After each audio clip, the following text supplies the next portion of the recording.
Hello, welcome to the vocabulary for the Introduction to Power lessons. Let's start.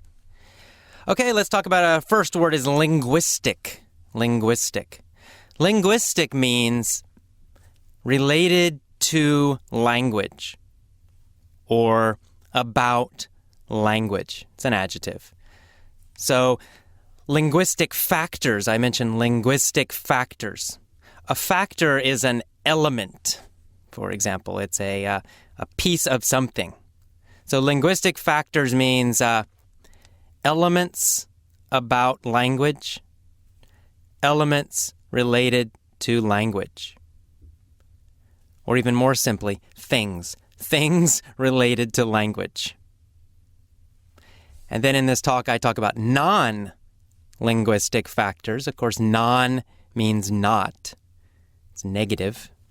So non-linguistic factors means things not about language, things not related to language. So in the talk, I'm talking about, for example, two different things. One are emotional factors, right? Emotional elements, emotional things. And then the other is linguistic factors. So, for example, study method. That's a linguistic factor. It's connected to language learning very directly. It's a linguistic factor. It's a language-related thing. On the other hand, emotion is not directly related, is not directly connected to language learning. At least most people don't think so. So it's a non-linguistic factor.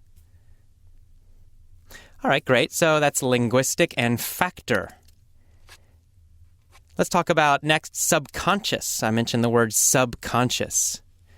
Sometimes you hear the word unconscious is another synonym for that. But subconscious means something that is under your normal thinking.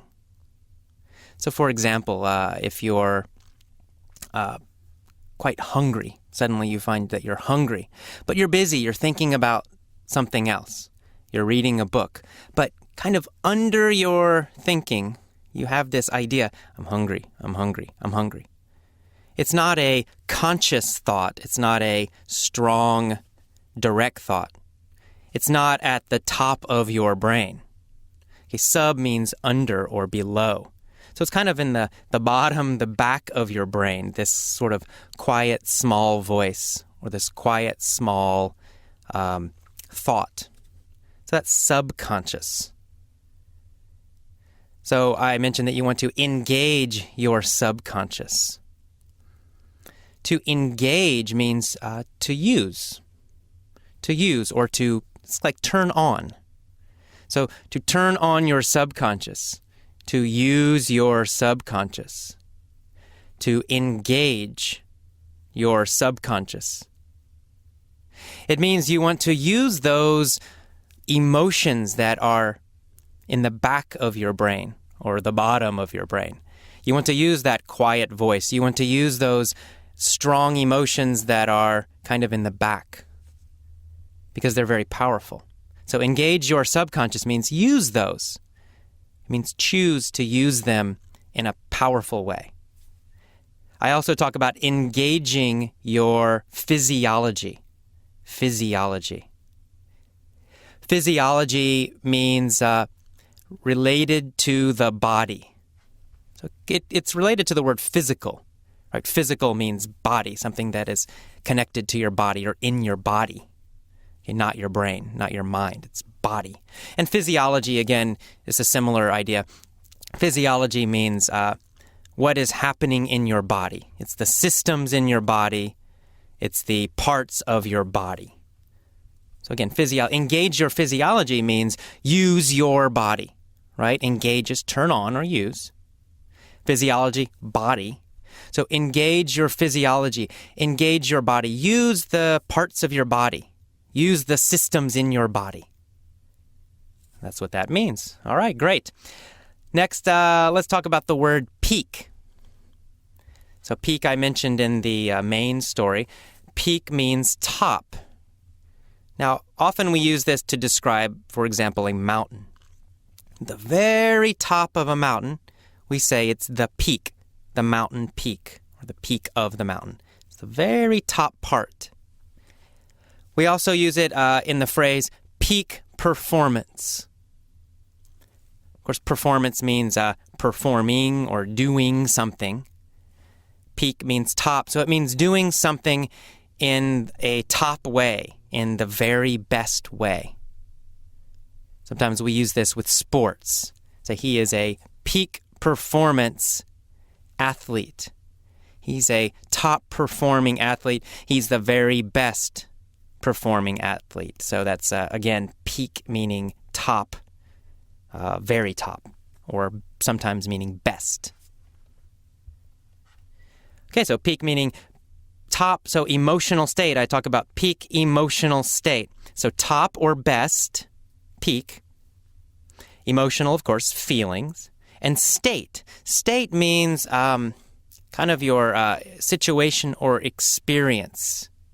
So an emotional state means it's the general emotional feeling you have right now. So I might say, I'm in an angry emotional state. That means it's kind of a long-term idea. It means generally, for some time, I feel angry.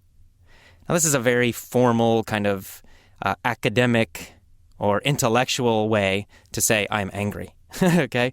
So this is a little bit more formal kind of English. But again, an emotional state. It's a general emotional feeling, and it has a little bit of the idea of a long time.